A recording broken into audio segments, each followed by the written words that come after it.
My son had an idea for chicken tetrazzini, so I'm gonna show him how to make it so he can stop calling me.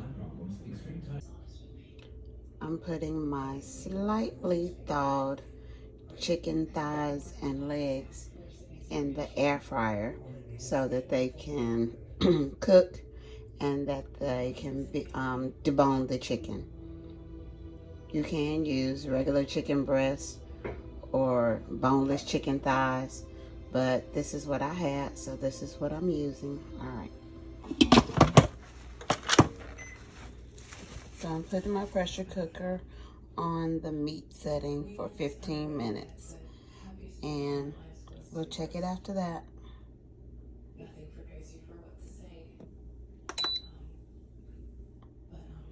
So the pressure should start to build soon, and hopefully the meat will be falling off the bones after it's done. All right, time is up. I'm releasing the pressure on my pressure cooker to see how my chicken is. I did have to stop it in mid-cooking to add my frozen vegetables, onion, celery, and bell pepper, and then I restarted it. So when you put the chicken in, add your vegetables, and they'll saute along with the cooking of the chicken. So let me see what it looks like. Guess I'll give it a few more minutes to.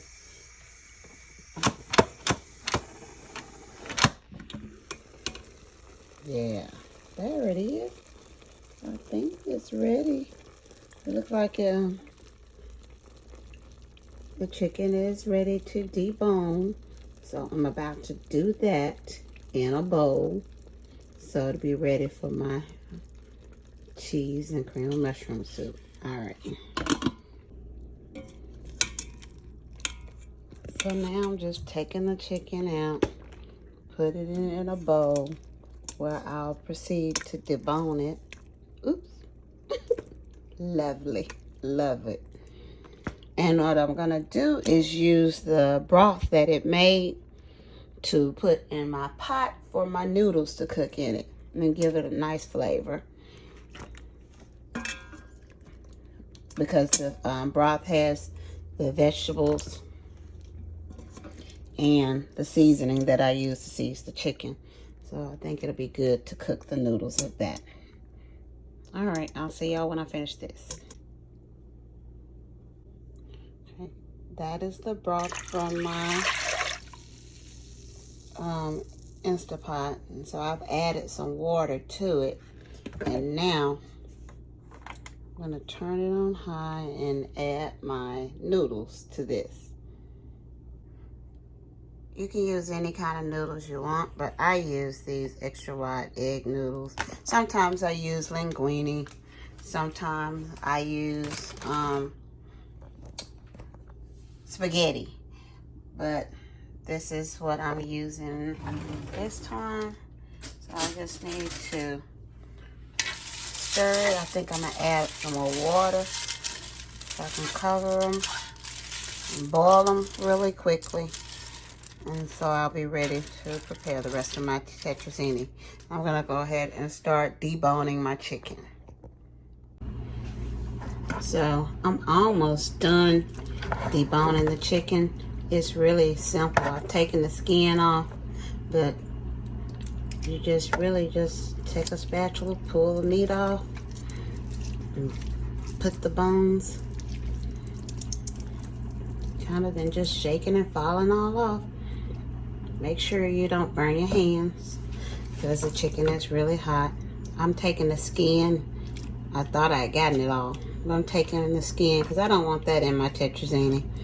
Taking the skin off and any remaining bones, I'm just taking it off the meat.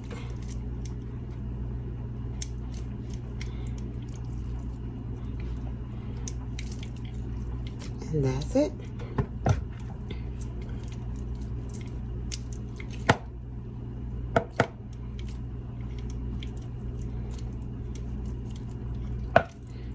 And then there are a few little bones. Just make sure I get all of those out.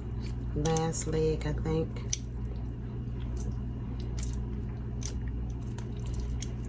The meat just generally falls off.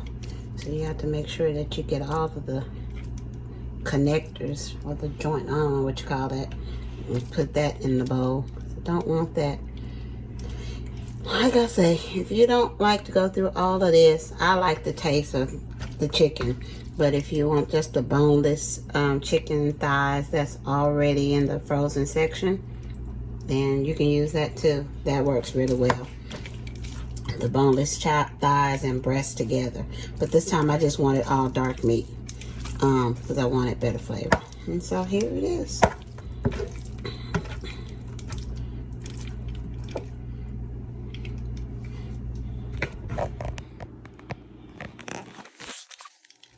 I don't know if you can see it. There it is. All right. So now I have cubed my cheese, Velveeta.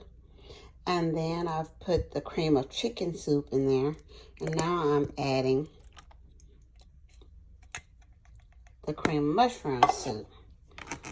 And this will go in the microwave for a few minutes. If you want to add it to make it melt a little smoothly, you can add some of the chicken broth from the noodles or a little milk.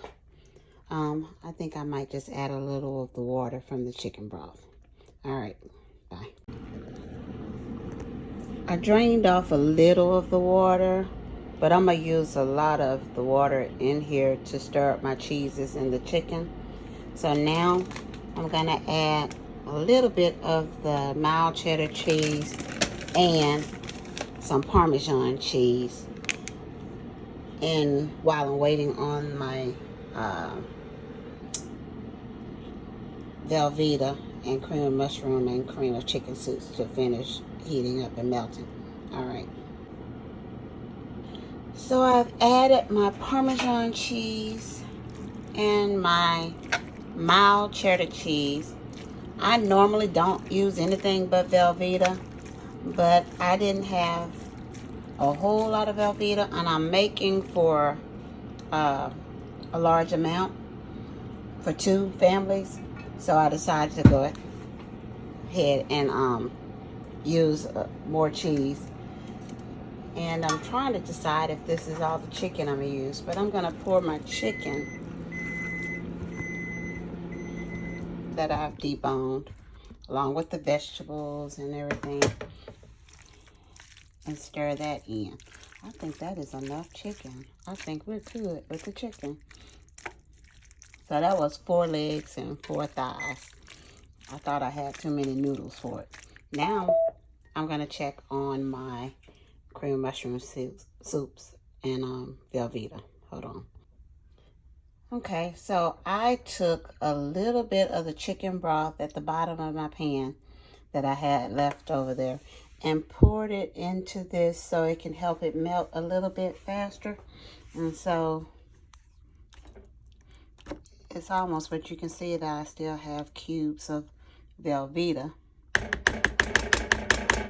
So I am going to put this in the microwave for a little bit longer, 2 minutes, and then we'll see. All right, be back. I decided, since my pot that I was using is cast iron, that I can just go ahead and not transfer everything to my glass dish. So I added a little butter to my cheese and chicken mushroom soup mixture. And hopefully the oil from the chicken will be enough to keep it from sticking, because you're supposed to spray the sides of your glass dish before you pour everything in. But I decided to try this a little differently. So I'm about to pour in my cheese and see what happens. So this is my cheese and soup mixture all poured in, and I'm just gonna mix it. And you can see the cheddar cheese in there too, which I've never done before, but I think that's gonna be cool. It mixes well because, like I said, I left some of the broth in the bottom, so it's not dry. And I think when it all cooks and comes together, it'll be fine. All right, I'm gonna finish mixing this and I'll be back. Sorry, I forgot to show you. I stirred it all together, and I would usually use foil to put over it as it cooks, but since this is a cast iron pot with a lid, I just used that, and I put it in for 350 for 20 minutes. All right. So it's been cooking on 350 for 20 minutes. I took it off and took the top off. Now I'm gonna sprinkle some Parmesan cheese on the top. I added some Parmesan cheese and a little bit of the mild cheddar cheese on top. Now we're gonna put it back in the oven and bake for about 5 more minutes. Before I put it back in, I just thought about it, and I watch a lot of YouTube videos from presentation. So I bought this lightly dried organic parsley, and so I decided to sprinkle a little bit of it on my dish for presentation. I don't know if parsley even has a taste, but it always looks so pretty on the recipe. So there we go. Isn't that pretty? All right. I didn't get a chance to show my finished product of the chicken tetrazzini, but here it is. As you can see, somebody has already dug in and made a plate. It's empty. So I guess it was good. All right. Thanks. Good night.